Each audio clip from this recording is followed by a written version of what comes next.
논문 쓸 때 제일 막막한 게 뭐냐고 물어보면 많은 분들이 문헌 연구라고 하죠. 그래서 오늘은 크레스웰의 연구 설계 2장을 완벽하게 정복해 볼까 합니다. 시험 준비하시는 분들, 또 실제 연구하시는 분들 모두에게 진짜 도움이 될 핵심 전략만 쏙쏙 뽑아왔으니까요. 바로 한번 들어가 보죠. 자, 오늘은 총 5단계로 나눠서 살펴볼 거예요. 첫째, 문헌 연구. 이걸 도대체 왜 하는 걸까? 그 본질부터 파헤쳐 보고요. 둘째, 어떻게 하면 효율적으로 자료를 찾을 수 있는지 그 검색 비법을 알아볼 겁니다. 셋째로는 찾은 자료들을 문헌 지도라는 걸로 한눈에 정리하는 법. 그리고 넷째, 연구 방법에 따라서 구조는 어떻게 달라지는지. 마지막으로 글을 아주 깔끔하고 설득력 있게 쓰는 기술까지 이렇게 쭉 따라오시면 됩니다. 자, 첫 번째 파트입니다. 문헌 연구. 왜 그렇게 중요하다고들 할까요? 이게 그냥 책 몇 권 읽고 요약하는 그런 단순한 독후감이 절대 아니거든요. 아주 구체적이고 중요한 학술적 목적이 숨어 있습니다. 크게 보면 4가지 기능이 있다고 해요. 다른 연구들을 통합하거나 아니면 날카롭게 비판할 수도 있고요. 또 서로 관련 없어 보이는 주제들을 연결해주는 다리 역할도 합니다. 그런데요, 우리 학위 논문 쓸 때 가장 중요한 건 바로 이거예요. 여러 선행 연구들을 쫙 모아서 정리한 다음에 자, 이 분야의 핵심 쟁점은 바로 이겁니다 하고 딱 짚어주는 거죠. 오케이, 왜 해야 하는지는 이제 감이 좀 오시죠? 그럼 이제 어떻게 할 거냐, 이게 문제잖아요. 크레스웰이 아주 체계적으로 정리해놓은 자료 검색 방법이 있거든요. 한번 같이 보시죠. 이 7단계 프로세스, 이거 정말 중요합니다. 시험에도 진짜 자주 나오니까 꼭 기억해두세요.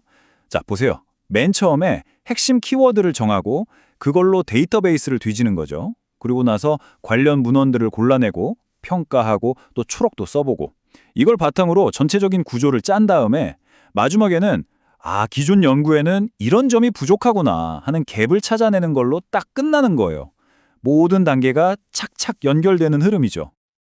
자, 여기서 진짜 꿀팁 하나 나갑니다. 내 연구 분야에 맞는 데이터베이스를 쓰는 게 엄청 중요해요. 그냥 아무 데서나 검색하면 시간 낭비하기 쉽거든요. 예를 들어 교육학이면 ERIC, 보건과학 쪽이면 PubMed 이렇게 딱 정해진 것을 쓰는 게 훨씬 효율적이라는 거죠. 그리고 더 중요한 거, 이 데이터베이스들에는 기술어나 미슈 용어 같은 게 있어요. 이게 뭐냐면 일종의 공식 해시태그 같은 거예요. 이걸로 검색하면 그냥 키워드로 검색하는 것보다 훨씬 더 정확한 자료를 찾아낼 수 있습니다. 자, 이제 논문은 잔뜩 모았어요. 근데 이걸 어떻게 정리해야 할지 막막하죠? 수십 편 되는 논문들 사이에 퍼묻히기 십상이잖아요. 이럴 때 쓸 수 있는 아주 강력한 도구가 있습니다. 크레스웰이 소개하는 방법인데 바로 연구 지형을 한눈에 볼 수 있게 시각화하는 겁니다. 그게 바로 문헌지도입니다. 이건 진짜 여러분의 비밀 병기가 될 수 있어요. 왜냐하면 그냥 목록으로 볼 때는 안 보이던 연구들 간의 연결고리가 한눈에 보이거든요. 그리고 제일 중요한 이 부분은 연구가 비어있네? 하는 그 결정적인 틈새, 바로 연구의 갭을 찾아낼 수 있게 해줍니다. 크레스웰도 이렇게 말했죠. 핵심은 연구자가 기존 연구에 대한 시각적인 그림을 그리기 시작하는 것이다. 그러니까 텍스트로만 나열된 논문 목록을 한 장의 지도로 그려보는 거예요. 그럼 전체적인 그림이 머릿속에 딱 들어오겠죠. 그럼 이 지도는 어떻게 그리느냐? 보통은 이런 식으로 위에서 아래로 내려오는 구조를 가져요. 맨 위에 제일 큰 네모 박스에 내 연구 주제를 딱 쓰는 거예요. 그리고 그 아래에 관련된 하회 주제를 한 2-3개 정도 그립니다. 마지막으로 각 하회 주제 박스 안에 관련 논문들을 하나씩 넣어주는 거죠. 어때요? 이렇게 하면 전체 연구 분야가 어떻게 구성되어 있는지 한눈에 파악하기 정말 쉽겠죠? 자, 이제 또 하나의 시험 단골 출제 포인트로 넘어가 보겠습니다. 이게 진짜 중요한데요. 문헌 연구라는 게요. 내가 양적 연구를 하느냐, 질적 연구를 하느냐에 따라서 그 역할과 위치가 완전히 달라집니다. 쉽게 말해서 양적 연구에서는 문헌 연구가 거의 설계도 같은 거예요. 연구를 시작하기 전에 이 설계도를 아주 꼼꼼하게 그려놔야 하죠. 그래서 맨 처음에 등장합니다. 반면에 질적 연구는 좀 달라요. 여기서는 문헌 연구가 때로는 맨 나중에 등장하기도 해요. 왜냐하면 미리 선행 연구를 너무 많이 봐버리면 내 생각에 편견이 생길 수 있잖아요. 그래서 일부러 연구가 다 끝난 다음에 내 연구 결과가 기존 연구랑 이런 점이 같고 이런 점이 다르구나 하고 비교하기 위해 쓰이는 거죠. 위치가 훨씬 유연하죠? 자, 이렇게 구조까지 다 잡았어요. 그럼 이제 뭘 해야 할까요? 그렇죠. 글을 써야죠. 어떻게 하면 내 글을 좀 더 명확하고 또 권위 있어 보이게 쓸 수 있을까요? 자, 이제 마지막 단계입니다. 사실 이게 제일 중요할 수도 있어요. 아무리 좋은 내용을 담고 있어도 글이 엉망이면 아무도 안 읽잖아요? 읽기 쉽고 설득력 있는 글을 쓰는 두 가지 핵심 비법을 알려드릴게요. 가장 중요한 첫 번째 원칙은 바로 일관성입니다. coherence라고 하죠. 문헌 연구는요, 그냥 논문 요약한 것들을 쭉 나열하는 게 아니에요. 하나의 잘 짜인 이야기이자 주장이어야 합니다.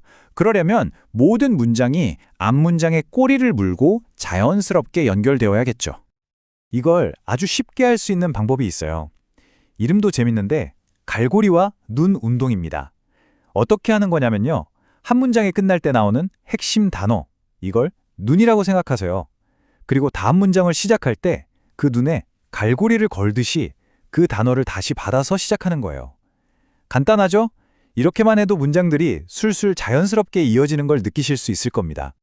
그리고 두 번째 비법, 바로 경제적으로 글을 쓰는 겁니다. 한마디로 군더더기를 싹 빼라는 거죠. 뭐에 대한 연구라든지 불필요한 수식어, 전치사 같은 것들 말이에요.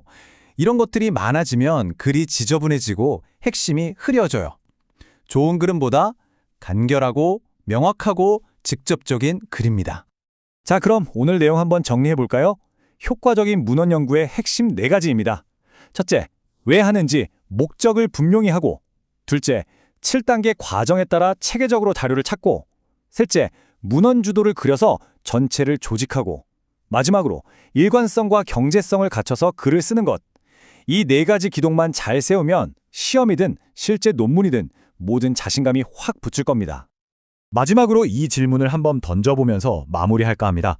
문헌 연구가 지금까지 알려진 것들을 정리하는 작업이라면 이걸 통해서 우리는 앞으로 알려지지 않은 것들을 어떻게 탐험해야 할까요? 결국 문헌 연구는 과거를 돌아보는 데서 그치는 게 아니라 우리가 앞으로 나아갈 길을 비춰주는 미래 연구를 위한 발사대 같은 게 아닐까 싶네요.